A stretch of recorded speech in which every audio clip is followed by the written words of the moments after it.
தினமாக இருப்பதனால் ஒரு துவாவை கற்றுக்கொள்வது என்ற அடிப்படையில் இன்றைய ஒரு துவா என்னவென்றால், அல்லாஹு தஆலா குர்ஆனிலே சூரை கஹ்ஃப் என்ற அத்தியாயத்தில்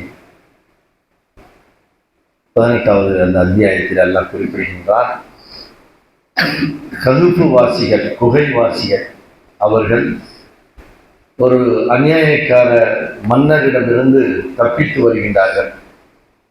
அந்த அநியாயக்கார அரசன் யார் ஈமான் கொண்டிருக்கின்றார்களோ அவர்களை எல்லாம் கொலை செய்தான். இன்னைக்குள்ள காலகட்டமாய் மூமின்டா போதும், முஸ்லிம்டா ஆளை காலி பண்ணலாம், அவர்களெல்லாம் தீவிரவாதிகள், மோசமானவர்கள் என்று அந்த மாதிரி ஒரு மண்ணை உலகத்தில் வாழ்ந்திருக்கிறாங்க. எல்லா உதாரணம் நிறையா இருக்குது. இன்னைக்குள்ள இருக்கிற மாதிரி அன்னைக்கும் வாழ்ந்திருக்கின்றார்கள். இது ஈசா அலைஹிஸ்ஸலாத்து வஸ்ஸலாம் அவருடைய காலத்திற்கு பின்பு அல்லது அதற்கு முன்பு, ஆக பனி இஸ்ராயேலுடைய சமுதாயம் சம்பந்தப்பட்ட ஒரு செய்தி குர்ஆன் அல்லாஹ் பதிவு செய்கின்றான். அந்த கஹ்ஃப் வாசிகள் என்ன செய்கிறார்கள் என்றால், அவனிடமிருந்து தப்பித்துக் கொள்ள வேண்டும் என்பதற்காக வேண்டி ஒரு இளைஞர்கள் 7 பேர் கொண்ட ஒரு இளைஞர்கள் அவருடன் ஒரு நாயில் பாதுகாப்புக்காக வேண்டி இந்த 7 பேர் என்ன செய்கிறார்கள், மறைமுகமாக அந்த நாட்டை விட்டு கடந்து ஒரு பகுதிக்கு வருகின்றார்கள். ஒரு பெரிய குகை இருக்கின்றது. அந்த குகைக்குள்ளே இவர்கள் என்ன செய்கிறார்கள், அடைக்கலமாகின்றார்கள். அப்படி அடைக்கலமாகி உள்ளே இருக்கும் பொழுது ஒரு துவா செய்கின்றார்கள்.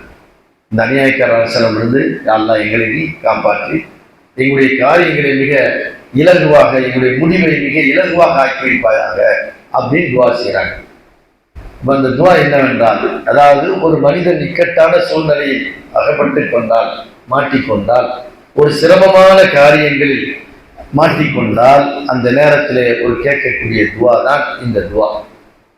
அதுல இன்னொரு துவாவும் சேர்த்து அதை கேட்கின்றார்கள். எங்களுடைய இறுதி முடிவு மிக நன்றாக இருக்க வேண்டும். ஏன்னா ஈமானை பாதுகாத்துக் கொள்வதற்காக தான் அங்கிருந்து தப்பித்து வருகின்றார்கள். அப்ப நாம ஈமானுடன் இந்த உலகத்தில் மரணிக்க வேண்டும் அப்படிங்கிறதுக்காக வேண்டி அவங்க என்ன செய்றாங்க, துவா கேட்கிறாங்க. ரப்பனா ஹபுலனா ரப்பனா ஆத்தினா மின் லதுன்க ரஹ்மத்தன், ரப்பனா ஆத்தினா மின் லதுன்க ரஹ்மத்தன், இறைவா உன்னிடமிருந்து ரஹ்மத்தை, அருளை, பேரருளை எங்களுக்கு நீ வழங்குவாயாக. ரப்பனா ஹபுலனா மின் லதுன்க ரஹ்மத்தன் வஹய்யிஅ லனா மின் அம்ரினா ரஷதா, எங்களுடைய காரியங்களை மிக இலகுவாக லேசாக ஆக்கிடுவாயாக.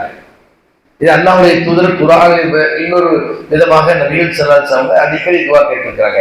அல்லாஹும்ம அஹ்ஸின் ஆகிபத்தனா ஃபில் உமூரி குல்லிஹா, எல்லா காரியங்களிலும் இறுதி முடிவு நன்றாக ஆக்கி வைப்பாயாக அப்படின்னு அல்லாஹ்வுடைய தூதர் என்ன செஞ்சாங்க, கேட்டிருக்கிறாங்க.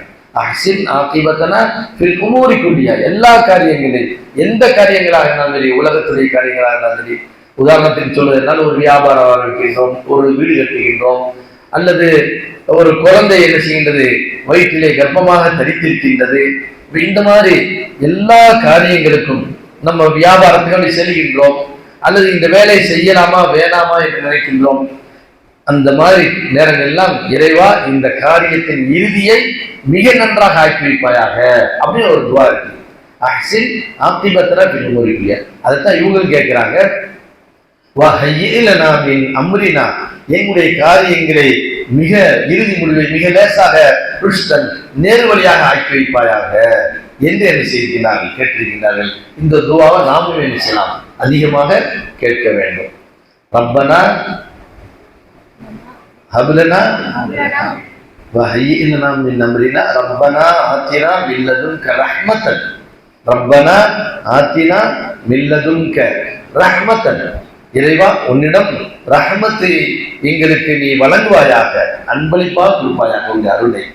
வஹய்யிஅ லனா மின் அம்ரினா ரஷதா, எங்களுடைய காரியங்களை மிக இலகுவாக ஆக்கி வைப்பாயாக, எங்களுடைய காரியங்களை மிக இலகுவாக நேர்வழி உள்ளதாக ஆக்கி வைப்பாயாக அப்படிங்கிற துஆவை நினைச்சு கேட்கணும்.